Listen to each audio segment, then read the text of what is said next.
I want to tell you about the year I finally stopped talking. Not all talking. I'm 81 now, and I've still got plenty to say. I mean 5 conversations. 5 particular conversations I had been having over and over for most of my long life, without ever once noticing what they were costing me. It took me until my 81st year to sit by this fire, honest the way you can only be when the years grow short, and count them on my fingers. 5 conversations, quietly draining the last good light out of my days. And one evening this past winter, I made a decision that some folks did not understand, and a few did not forgive. I walked away from all 5. I am not telling you I stopped loving anyone. I am not telling you I won any argument. I am telling you that I finally understood my peace was mine to guard, and no one else was going to guard it for me. Come and sit with me a while, and let me tell you what those 5 conversations were, and how an old man learned to lay each one down, not with anger, but with peace. The world we live in now will tell you that an elder must always engage, always answer, always defend himself, always have the last word. We have all been taught that walking away from a conversation means you're weak or you're guilty or you've given up, but the old ones knew different. My grandfather used to say, "You do not have to attend every argument you are invited to." It took me 70 years to understand that wasn't just a clever line, it was wisdom. When your days ahead are fewer than the days behind, walking away from the wrong conversation is not weakness. It is one of the most powerful things a person can do, because it is how you guard the little time you have left. Every hour I spend in a conversation that steals my peace is an hour I do not get back. The first conversation I walked away from was the argument you can never win. You know the one it's with a person whose mind was made up long before you opened your mouth, and no fact and no gentle reasoning will ever move them an inch. I had a brother-in-law, a decent enough man named Earl, and for 30 years we went round and round about the same old things. How the family land should have been divided, who said what at a funeral back in 1971. I kept thinking that if I just found the right words, he would finally see it my way, and we'd have peace. I was 80 before I understood there was no right word. He didn't want to be shown. He wanted to fight, and I kept showing up because I thought I owed it to the truth. My grandmother used to say, "You cannot wake a man who is only pretending to sleep." So the last time he started in, I just smiled and said, "You may be right, Earl." And I let it go, not because he was right, but because my peace was worth more than the last word. Now, before I tell you the second one, let me set something down beside you softly, because so many of you write to me asking how a person even begins to do this, how you step back from a conversation without slamming a door on someone you love. I gathered everything I have learned about guarding your peace in these late years into a small book. I call it The Native Way. It holds the old ways of protecting your quiet and the gentle words to walk away from a conversation without cruelty. The way to say, "I love you and I am not going to talk about this anymore," so that a bridge stays standing behind you. It is not a grand thing. It is a companion for exactly the road you're walking now. If your heart wants it, you'll see where to find it there on the screen. There's no pressure at all. I'm always here for you, whether you ever open it or not. It's simply there, waiting, whenever the time feels right. Now, the second conversation. This one is the old grudge somebody keeps reopening. There is a certain kind of person, and sometimes it is the one you love the most, who cannot let an old wound heal. Every visit, every holiday, they find their way back to the same sore place. The thing you said in 1985, the wedding you missed, the money that was or wasn't lent. I had a cousin, Delia, dear to me since we were children, and there was one afternoon 50 years ago when I let her down.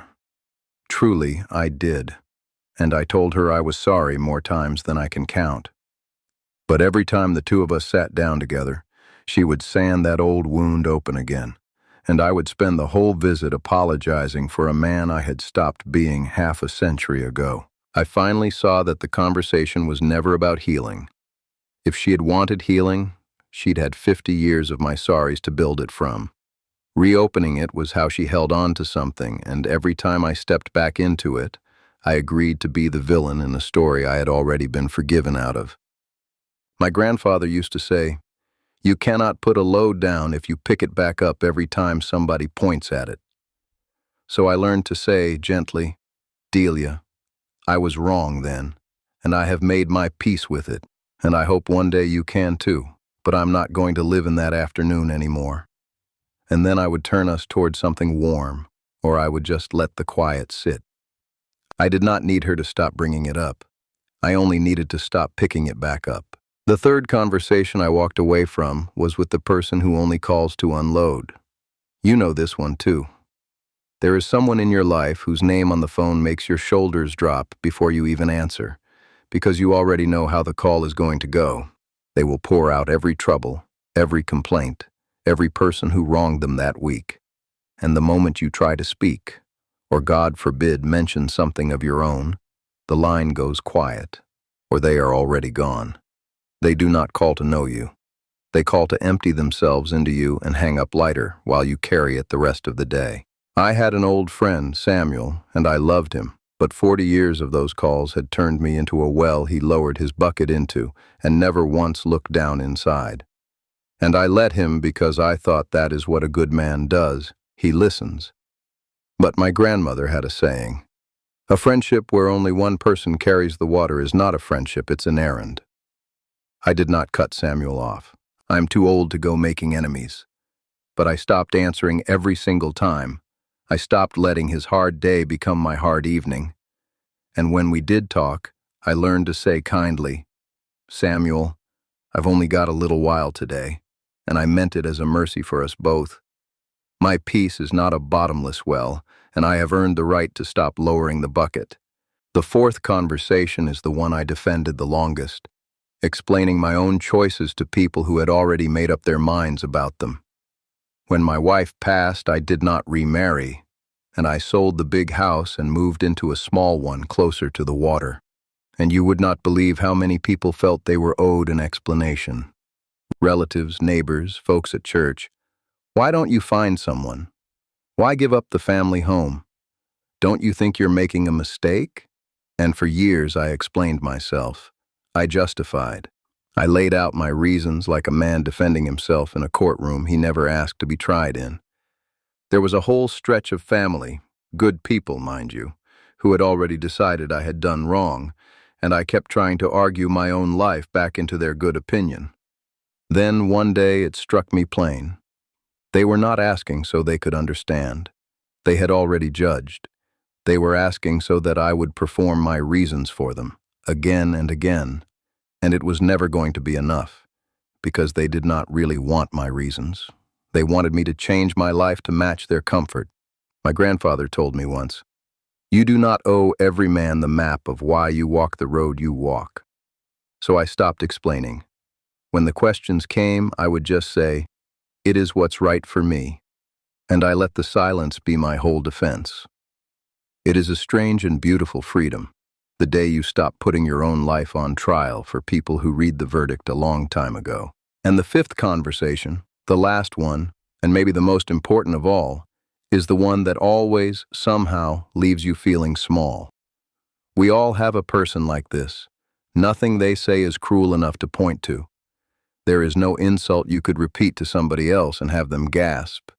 But every single time you walk away from talking with them, you feel a little less than you did before.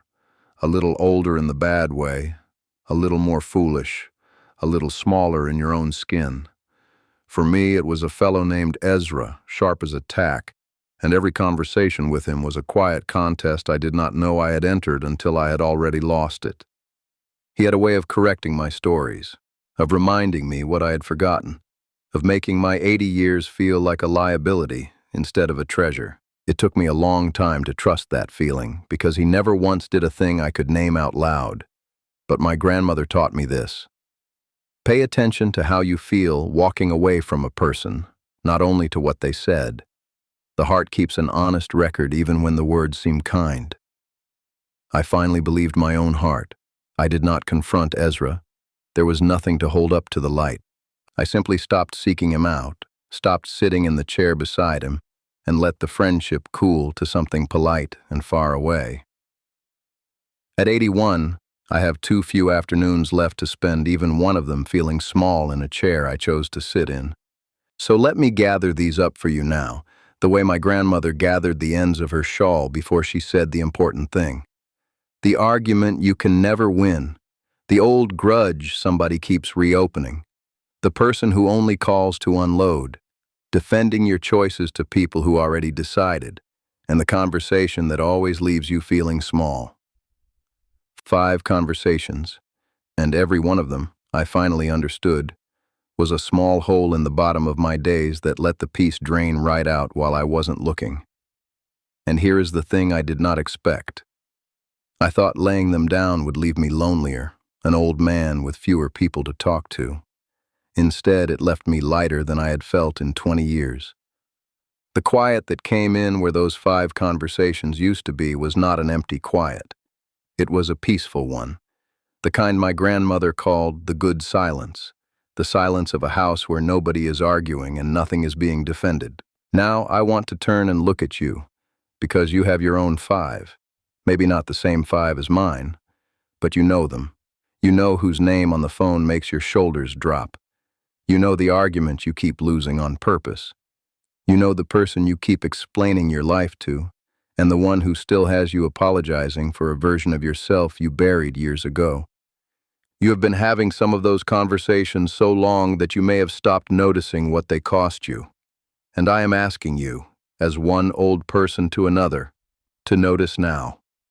Count them on your fingers by your own fire tonight, because walking away from the wrong conversation is not the same thing as walking away from love.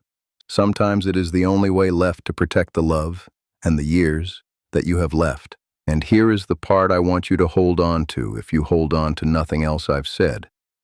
Walking away is not slamming a door. Every one of these I laid down softly. I did not win and I did not wound. I just stopped picking the thing back up. You can love a person with your whole heart and still refuse the conversation that harms you. You can honor your entire long life and still decide, at last, that your peace is not up for debate. I would like to hear from you now. Of these 5, which is the one you already know you need to walk away from? Tell me its number down in the comments, and if you'd let me, tell me the person or just the ache of it. Let this be a fire we sit around together, all of us learning the same late lesson at last. And if these old words gave you something to hold on to, stay a while. Sit with me again tomorrow and walk gently until then. Your peace is worth guarding, my friend. It always was. Go on now and guard it.